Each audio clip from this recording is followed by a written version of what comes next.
Okay, so starting off today's SEC preview, we will be going over each and every team in this conference, along with giving you guys some predictions and analysis. And the first team in the SEC that we will be going over, this is the team that I'm going to predict to win the Southeastern Conference, and that would be Rick Barnes and his Tennessee Volunteers. And Rick Barnes is going to be entering his sixth season as the head coach of Tennessee. And before I say anything, I'll start off by saying this. You think Texas wants Rick Barnes back? Because look at what has happened since Shaka Smart has become the head coach of Texas and Rick Barnes has become the head coach of Tennessee. It was in the same year, 2015, and if you remember, the reason why Rick Barnes was let go by Texas was because he wasn't winning enough. Hold on a second. This dude made it to 17 of 18 NCAA tournaments. He was bringing in talent.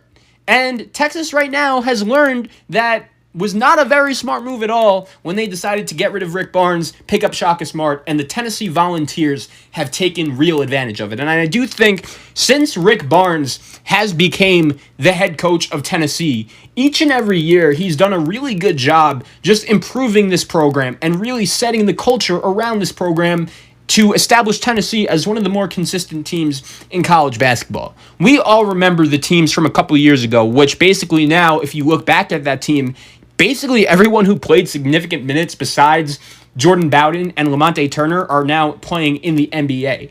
Grant Williams playing playoff minutes for the Boston Celtics. Admiral Schofield playing big minutes for the Washington Wizards. Jordan Bowen is on the Pistons. Kyle Alexander is on the Miami Heat. And last year, I do think at the beginning of the season especially, Tennessee did have a little bit of trouble adjusting to life without those guys, and it's totally normal. I expected Tennessee to be like a back-end top 25 team going into last season, and I'll admit I was a little too high on them. I did overestimate just how big of a loss all of those guys were going to be, but I do give Rick Barnes credit in the sense that even though his team was really not playing well, and I'll give you an exact benchmark, on Saturday, December 28th, Tennessee lost to Wisconsin 68-48 to put them at 8-4. They then lose against LSU at home by 14 to start off SEC play. And after that game, that was the first game that their new point guard, Santiago Vescovi, played.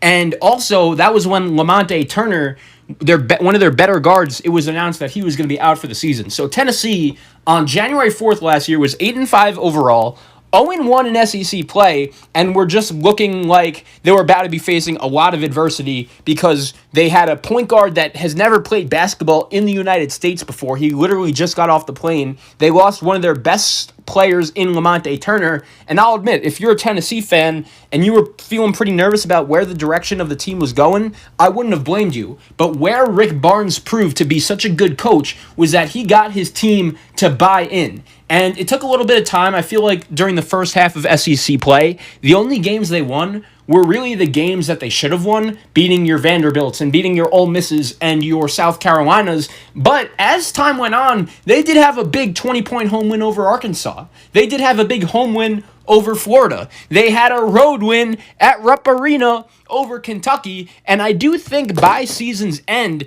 Tennessee was playing some of the better basketball in all of the country last year. And if you're a Tennessee fan, the good news is that this year, basically the whole team is going to be back, and they add some really good talent. You'll start off with the point guard position, Santiago Vescovi. He did such a good job after coming over from Uruguay last year and playing phenomenal basketball. And it's funny because last season was Rick Barnes' worst offensive unit since he became the head coach of Tennessee. The Vols really struggled to create their own shots near the rim and turn the ball over way too often. And while Tennessee still ranked among the top teams in the country in assist rate, there were inconsistencies across the lineup. And with Vescovi, he started all 19 games after becoming eligible in January. And for this Tennessee team, he's going to be the primary ball handler. And I think that it's not spoken about enough just how good and just how quick he adjusted to the SEC and college basketball last year, and I was really impressed with the way he played down the stretch. They also are going to be improving at the wing positions by bringing in Jaden Springer, one of the better freshmen in this year's class, and I do feel like a lot of times in college basketball, The best way to win and the best formula to win is having a really good mix of talent and experience. And I feel like when I look at this Tennessee Vols team, they have the perfect blend of that plus a really good coach. And for me, that is why I'm picking Tennessee to win this SEC. I think the argument could be made that Kentucky, top to bottom, is the more talented team. And to be honest, they probably are. Kentucky is going to have more players play in the NBA on their team than this Tennessee team. But Rick Barnes has been able to prove that he can win without NBA players. And by the way, Tennessee has NBA players. Jaden Springer is an NBA player. Yves Pons is an NBA player. I wouldn't be shocked if Keon Johnson is an NBA player. So Tennessee has all of these guys that I think could really make an impact this season. The two guys I wanted to talk about that are returning are Yves Pons and Johnny Fulkerson. Yves Pons has been a guy that his freshman year, he played sparingly, and I feel like he's gotten better and better as his college career has gone on. And I think this year he's really going to be in for his biggest role yet. Pons was 50-50 about whether he should return to school or not. Maybe the pandemic had something to do with that. I do think Pons is another guy that eventually is going to be playing in the NBA. But this Tennessee front court is stacked. Yves Pons returns, and he's the reigning SEC Defensive Player of the Year who really came into his own last year as a full-time starter. He proved he could shoot from the outside, which was a big concern throughout his first couple years as a Tennessee Vol. And he played his role offensively, was very good on the defensive side of the ball, and I feel like his return puts Tennessee's ceiling as a national championship contender. Because they have a lot of guys on this team that have a lot of high ceilings, plus a very good coach.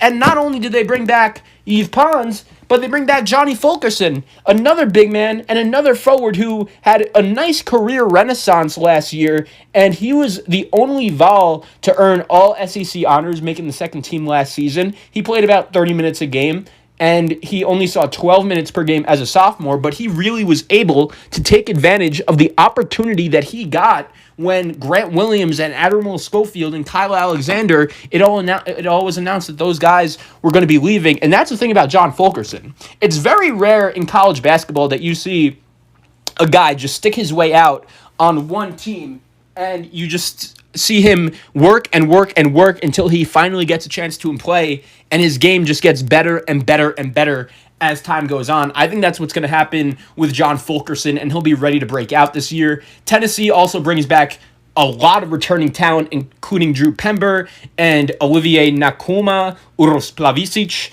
and a 4-star top 100 forward in Corey Walker. So Rick Barnes is going to have to see if he's going to be able to put all these pieces together and figure out the right rotation. But Tennessee has a lot of potential this year, and it wouldn't shock me to see the Vols pushing for a 1 or 2 seed come March, because this Tennessee roster has the talent. It's very deep at every single position, and he has a history of leading elite teams in the past. Along with Kentucky, Tennessee, those two are the two best teams in the SEC, and I do believe the Vols are a dark horse national title contender because of the way their team is set up.